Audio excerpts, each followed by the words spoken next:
اعوذ باللہ من الشیطان اللعین الرجیم بسم اللہ الرحمن الرحیم۔ شروع اس محمد کے پاک پروردگار کے نام سے جس کے قبضہ قدرت میں کائنات کا کل نظام ہے۔ جناب فصیح الدین سہروردی صاحب، جناب سید سجیل حیدر صاحب،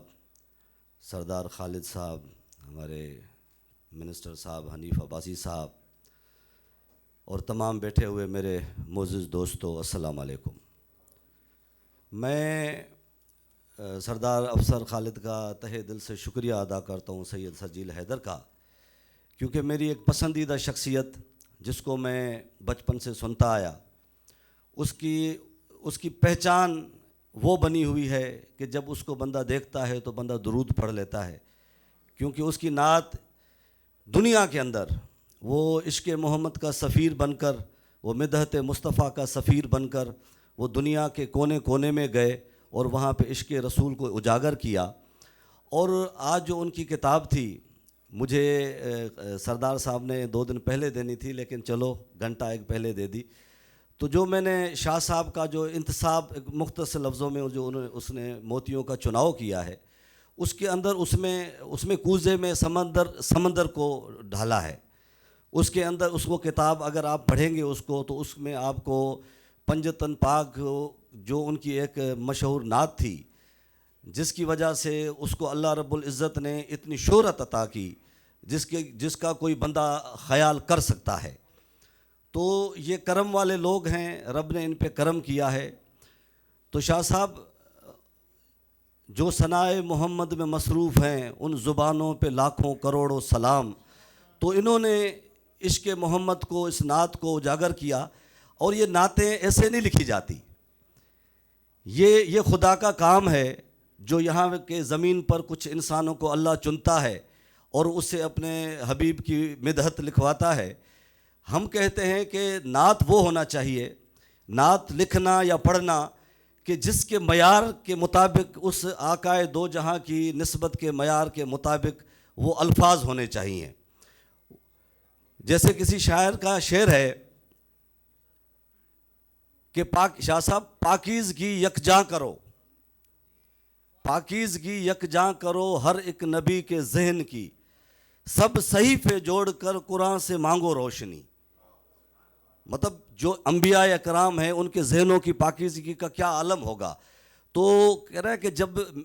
رسول خدا کی جب آپ شان لکھیں تو ماحول وہ بنائیں کہ پاکیزگی یکجاں کریں ہر ایک نبی کے ذہن کی، سب صحیفے جوڑ کر قرآن سے مانگو روشنی، ارض و سما کے نور میں ڈوبا ہوا کوئی قلم، جب تمہارے پاس ہو تب لکھو نعت نبی، تب پڑھو نعت نبی۔ تو کوئی نعت خواں جب نعت لکھتا ہے، کیونکہ شاہ صاحب شاعر بیٹھے ہوئے ہیں، تو اللہ رب العزت کی کریمی رہی ہے کہ میں بھی اس در کا ثنا خوان ہوں۔ تو جب آپ نعت لکھتے ہیں تو واللہ ایک شاعر کے لیے جو مشکل مرحلہ ہوتا ہے وہ ردیف قافیہ ہوتا ہے شاہ صاحب۔ تو میری ایک نعت تھی، اس کے چند اشعار میں آپ کی اس کتاب کو پڑھتے ہوئے میں آپ کو سنا رہا ہوں کہ تحریر ان کی نعت جو کرنے لگا قلم، تحریر ان کی نعت جو کرنے لگا قلم، لفظوں کا ایک ہجوم تھا اللہ کی قسم، ہر لفظ کہہ رہا تھا کہ مجھ کو اتار دو، ہر لفظ کہہ رہا تھا کہ مجھ کو اتار دو، کاغذ پہ تم قلم سے مجھ کو سنوار دو، شامل رہوں میں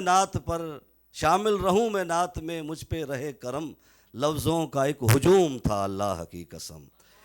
نہ کافیے ردیف کی مجھ کو فکر رہی،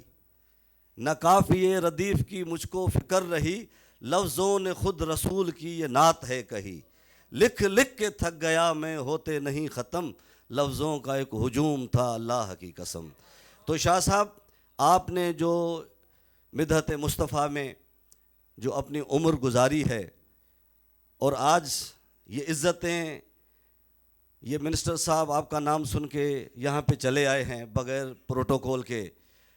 یہاں پہ بہت سارے لوگ ہیں جس کا آپ کا نام سن کر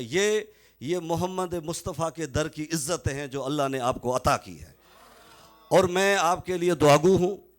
میری یہ جو آپ کے اس لیے میں بات کر رہا ہوں اور آپ کی شان میں اگر میں کیا بات کر سکوں گا، کیونکہ یہ چراغ مصطفیٰ کریمین کے گھر کا جلایا ہوا ہے اور جہاں کو یہ روشنی دیتا ہے. میں اس دعا کے ساتھ کہ اللہ رب العزت آپ کو صحت سلامتی والی زندگی دے اور آپ کی اس زبان کو مدحت مصطفیٰ کے لیے مزید رواں رکھے. خدا